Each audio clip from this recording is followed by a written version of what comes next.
what?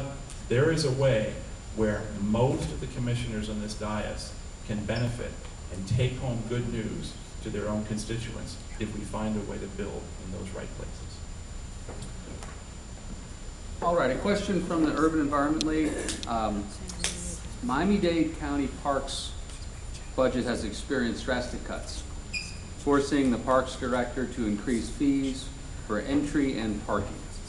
Recently, a county commissioner has scheduled a meeting to consider changing the county charter so that advertising can be sold in parks in exchange for fees. What is your position on the charter change and advertising in parks? I want to be fair with everyone getting first crack or not feeling like they're at the end of the line. That's an easy one. Absolutely not. I mean, the fact that the county has done what it's done to the budget it's shameful. And what we need to do is really do a restructuring of the county from the top down. Why are there 54 departments in the county? The state of Florida runs with less than 30 departments. Why are there 54 department heads in the county, 54 executive salaries? We need to preserve the budgets intact for parks so that our children can go, expand hours, not reduce the hours, and charge, parking fees. And I wonder what's next. Are they going to charge a exit fee? Or Advertising.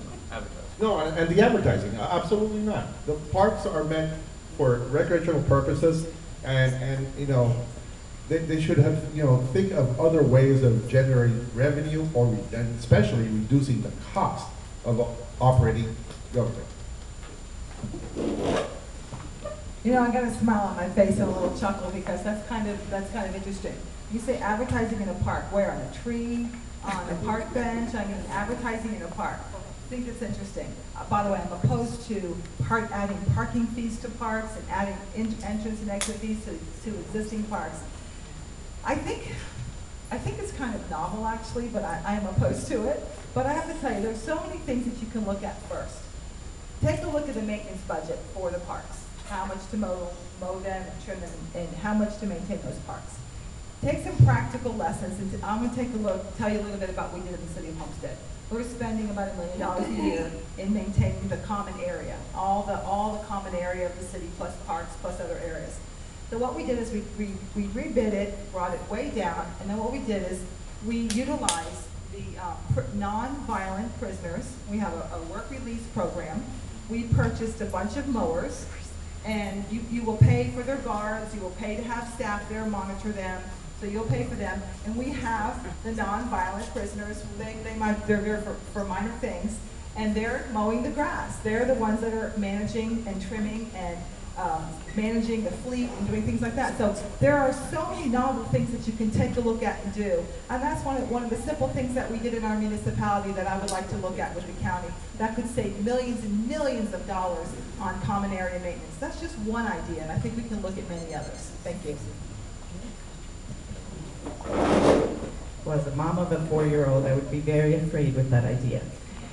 Let me just go with and explain to you that I was on the Safe Neighborhoods Oversight Committee, Parks Oversight Committee. I was the appointee for Jimmy Morales for many years.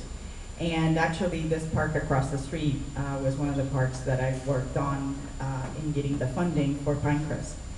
And I know that we are going through a very difficult time with parks and with the fact of how to maintain them. The funding is just not there. However, I am completely against charging for parking and putting any kind of advertisement in the parks. Again, as the mother of children and as the mother of a 4-year-old who goes to parks, I think that we need to be very, very careful about the advertising at the parks. I think that this is a quality of life issue. This is something that parents use all the time. The parks is the one place where we can go, that our tax dollars actually go for us to enjoy. We need to actually look at how we utilize them more and let our parents enjoy them more and not start charging them to go or have to worry about what kind of advertising they're gonna see that's gonna affect their children. and start asking for things they shouldn't be asking for? It's a tough question in terms of there's already advertising in the parks, whether it's the specific brand cola that is on the cups you get your drink from, or all the items that are in there. You go by any tennis center and you'll see ads for Wilson or the other products. You'll see the Nike swoosh. It's already there. The real issue here is, as I've talked about, and I think Mr. Piedra hit on it, is you've got to ignore that tone and no, you've got to. The library will be closing in 20 minutes. All minutes should be completed by this time and all laptops will be returned to the reference desk. Please bring all answers to Please make your phone calls now. Thank you for visiting Miami-Dade Public Library. We'll reopen tomorrow at 9:30 in the morning. Make your selection and get it to the register now.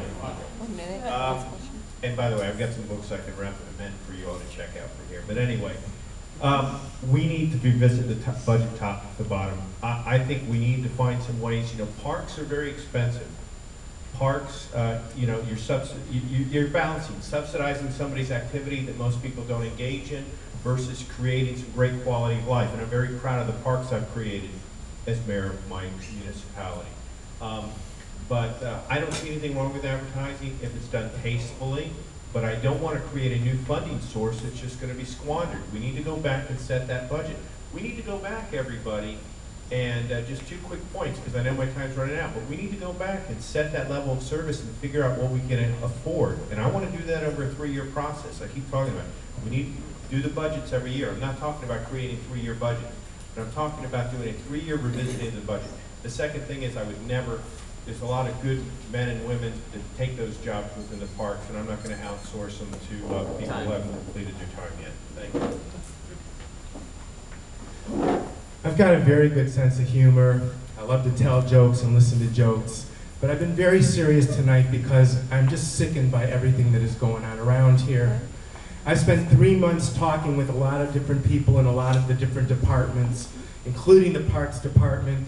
The buzz is going about that some 1,200 of them are going to be laid off next year. And these ideas of advertising and revenues of parking are attempts to be able to keep their jobs. That's what's going on here. It's not just the parks. We know it is all across the board. The arts are begging for more things and be able to put these into our schools.